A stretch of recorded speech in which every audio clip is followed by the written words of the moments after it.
Boocock.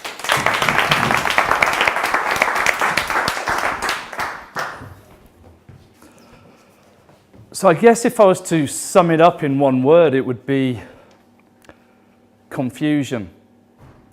So as I'm stood there, I'm kind of feeling all sorts of things. I mean, there's shame, there's embarrassment, definitely. Fear, rejection. There's just all these emotions and thoughts and things running through my head, but the biggest thing is confusion.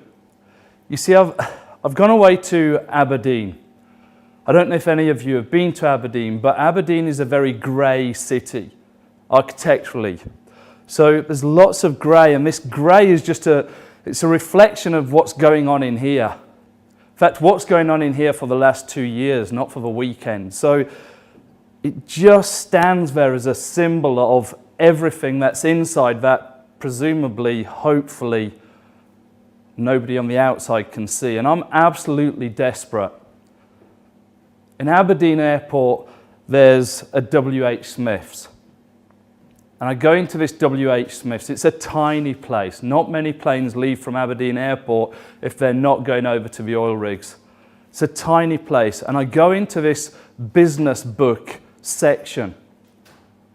Because here's the thing. I've been a digital marketer at that point for 6 years.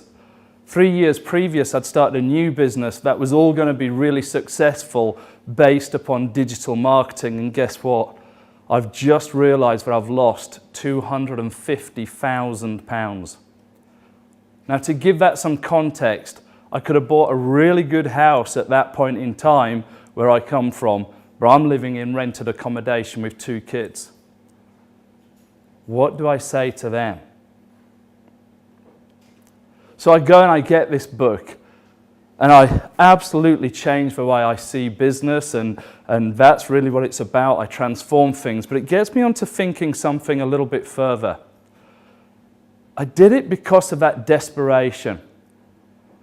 It's like those people who are morbidly obese, and then they decide to lose weight. It's like those people who end up on the operating table, and then they decide to change their lives because they're not going to live their lives the same way anymore.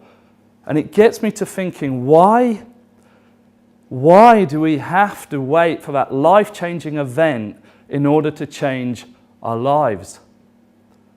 Why can't we put ourselves there? Why can't we just pretend, if you will? Why can't we picture what it would be like to be on that operating table before we actually end up on the operating table? What is it that stops us? Why do we have to wait for the life-changing event in order to change our lives? Cheers.